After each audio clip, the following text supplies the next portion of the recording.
Friends, நம்ம விஜய் மல்லி ஸ்டோரியில் வந்துட்டு வசமாக சிக்கிட்டாங்க ரஞ்சிதாவும் சித்ராவும் சொல்லலாம். எப்படி அவங்க மாட்டிட்டாங்க அப்படின்னா அவங்க வாயாலேயே ஒளரி மாட்டிட்டாங்கன்னே சொல்லலாம். ஆமாங்க, எப்படி பார்த்தீங்க அப்படின்னா வந்துட்டு அவங்க வீட்டுக்கு வந்துட்டு 2 பேர் வந்து தொட்டி க்ளீன் பண்ணணும்னு சொல்லிட்டு வராங்க.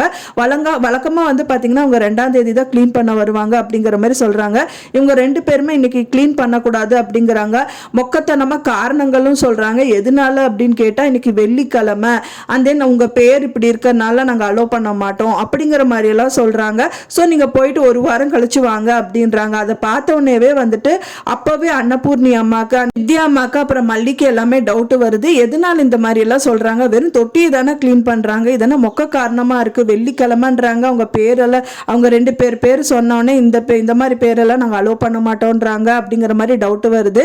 அப்புறம் தான் ஃபைனலாக வந்துட்டு சரி ஓகே நீங்க போயிட்டு வாங்கன்னு சொல்லிட்டு வித்யாமா அனுப்பி வச்சிடுறாங்க. ஃபைனலாக வந்து பார்த்தீங்க அப்படின்னா இதில் ஏதோ ஒரு சீக்ரெட் இருக்கு அப்படின்னு சொல்லிட்டு தொட்டியில வந்து போய் பார்க்க போறாங்க. தொட்டியை வந்து திறந்து பார்க்கறாங்க. அப்பதான் தெரியுது அந்த நகை எல்லாமே அங்க இருக்கு அப்படின்னு சொல்லிட்டு ஃபைனலா இதுக்கான காரணம் எப்படியாவது இப்படி ஓகே நகை கிடைச்சிருச்சு, ஆனா இதுக்கான காரணம் யாரு போட்டாங்கன்னு தெரியணுமே முருகா, நீங்க எப்படியாவது அவங்களை யாருன்னு காமிச்சு கொடுத்துடு அப்படின்னு சொல்றாங்க. அப்படி சொல்லிட்டு வேண்டிட்டு பார்க்கும்போது தான் ஆப்போசிட் வீட்லயே வந்துட்டு பாத்தீங்கன்னா சிசிடிவி கேமரா வச்சிருக்காங்க. அதை பார்த்தவொடனே அங்க ஓகே அங்க போய் கேட்டா வந்துட்டு அதுக்கான ஃபுட்டேஜ் அவங்க கொடுத்துருவாங்கன்னு சொல்லிட்டு அவங்க வீட்டுக்கு போறாங்க. அதே மாதிரி ஃபுட்டேஜும் கலெக்ட் பண்ணிக்கிறாங்க. மொட்டை மாடிக்கு வந்து பார்க்கும்போது தான் தெரியுது அவங்க தான் வந்துட்டு இந்த விஷயங்கள், அதாவது சித்ராவும் ரஞ்சிதாவும் தான் வந்துட்டு அந்த நகைகள் எடுத்துட்டு போறது, அந்த தொட்டியில போடுறது எல்லாமே வந்துட்டு பதிவாயிருக்கு. அதை பார்த்தோன்னே வந்துட்டு சித்ராக்கு ரஞ்சிதாவுக்கு வந்து கால் பண்றாங்க. ரஞ்சிதா மேல வந்து கேட்கும்போது அவங்க பயங்கரமா வந்து கெத்தா சொல்றாங்க, நான் அந்த நகையெல்லாம் என்ன கேள்வி கேட்கிற, உங்க அண்ணிய கேள்வி கேள்வின்னு கேட்கறாங்க. அப்பதான் வந்து சொல்றாங்க நீ தான் வந்து திருடுனா அப்படிங்கிறது வெட்ட வெளிச்சமா தெரிஞ்சுது அப்படிங்கிற மாதிரி வீடியோவை காமிக்கிறாங்க.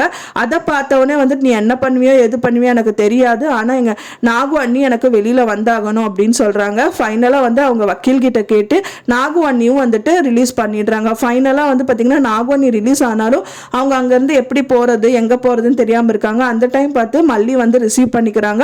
அப்புறம் தான் சொல்கிறாங்க, நீங்கள் வந்தீங்க அப்படின்னா வந்துட்டு விஜய் ஓகே சொன்னால் மட்டும்தான் நான் அலோ பண்ணுவேன், இல்லைன்னா நீங்கள் போயிடணும் அப்படின்னு சொல்லி தான் கூட்டிகிட்டு போகிறாங்க. அதே மாதிரியே வீட்டுக்கும் என்ட்ரி ஆகுறாங்க. விஜயும் பார்க்குறாரு.